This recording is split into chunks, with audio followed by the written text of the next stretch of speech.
गली मोहल्ले में टेंट लगाकर होने वाली शादी पार्टियों में अक्सर आपने इस तरह की प्लेट में खाना तो जरूर खाया होगा, जिसे डिनर सेट के रूप में दिवाली जैसे त्योहारों पर एक दूसरे को गिफ्ट में भी दिया जाता है। इसलिए आज मैं आपको इस डिनर सेट को फैक्ट्री में कैसे बनाया जाता है उसका पूरा प्रोसेस दिखाने वाला हूं, जिसको बनाने के लिए सबसे पहले एक खास प्रकार के पाउडर का इस्तेमाल किया जाता है, जिसे मेलामाइन नाम से जाना जाता है। तो भैया इस पाउडर को निश्चित मात्रा में कटोरियों में निकालते रहते हैं और इसको तराजू पे तोल तोल कर एक जगह इकट्ठा करते रहते हैं। अब इस पाउडर को जिस हाइड्रोलिक प्रेशर मशीन के अंदर डाला जाएगा और जिस भी साइज की प्लेट बनाई जाएगी उसी साइज की डाई को लगाया जाता है और उसकी सफाई की जाती है। फिर एक एक करके सभी कटोरियों को इस डाई में पलट दिया जाता है और एक बार में लगभग यहाँ पर 4 प्लेट तैयार होने वाली है। इसके बाद मशीन को बंद कर दिया जाता है और लगभग 2 मिनट के बाद जब मशीन अपना ओपन होता है तो मशीन के प्रेशर के कारण अपना जितना भी पाउडर होता है पिघल के यहाँ पर प्लेट का रूप ले लेती है। अब इस प्लेट को सुंदर बनाने के लिए और उसमें डिजाइन देने के लिए एक पेपर की शीट भी डाली जाती है। तो भैया एक एक करके सभी प्लेट के अंदर इस पेपर की शीट को डाल देते हैं और पेपर की शीट डालने के बाद दोबारा से इस मशीन को 2 मिनट के लिए बंद कर दिया जाता है और 2 मिनट के बाद जैसे अपना मशीन ओपन होता है तो ये शीट इस प्लेट के साथ अच्छी तरीके से चिपक जाता है। अब इस प्लेट को थोड़ा सा चमकीला बनाने के लिए, इसमें ग्लॉसी लुक देने के लिए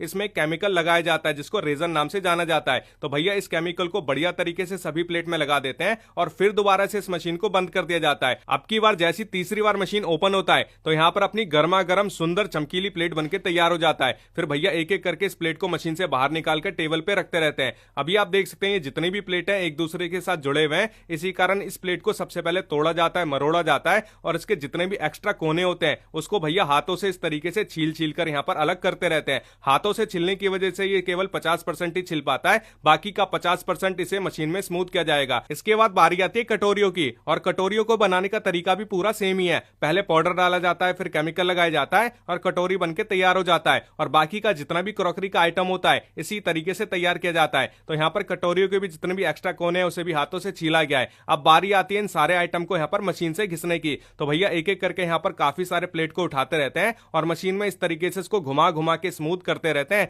ताकि कोई भी इसका खुरदुड़ा कोना बच ना जाए। जब सारे प्लेटों को अच्छे से घिस लिया जाता है फिर बारी आती है कटोरियों की। तो भैया एक साथ 40 से 50 कटोरियां उठाते हैं और सभी कटोरियों को एक साथ मशीन में रगड़ना स्टार्ट कर देते हैं ताकि अच्छे से सभी कटोरियों के कोने स्मूथ हो जाए। फिर इन आंटी जी का काम होता है अपनी बारीक नजरों से सभी प्लेटों की चेकिंग करना ताकि पता लग सके कि किसी प्लेट में डिजाइन में गड़बड़ी तो नहीं है, किसी प्लेट में स्क्रैच तो नहीं है, कोई प्लेट अंदर बाहर से टूटा तो नहीं है। तो सभी प्लेटों की चेकिंग करने के बाद जितनी भी सही प्लेट होती हैं उसको अलग रखा जाता है। इसके बाद जितने भी अपने सही पीस होते हैं उसको यहाँ पर सील पैक किया जाएगा। तो प्लेट के बंडल के बीच में पन्नी लगाई गई है और उसको हॉट गन की मदद से इस तरीके से सील पैक किया जाता है। फिर इसको आगे भेजा जाता है जहां पर इन प्लेट के बंडलों को एक डब्बे में पैक किया जाएगा। फिर इन डब्बों को बड़े से गिफ्ट वाले डब्बे के अंदर ट्रांसफर किया जाता है ताकि शादी पार्टी या फिर दिवाली के अवसर पे आप इसे अपने रिश्तेदारों को गिफ्ट के रूप में दे सकें। भाई हमारे बचपन में तो इस तरह की प्लेट को टेंट वाली प्लेट कहा जाता था क्योंकि ऐसी प्लेट आमतौर पर शादी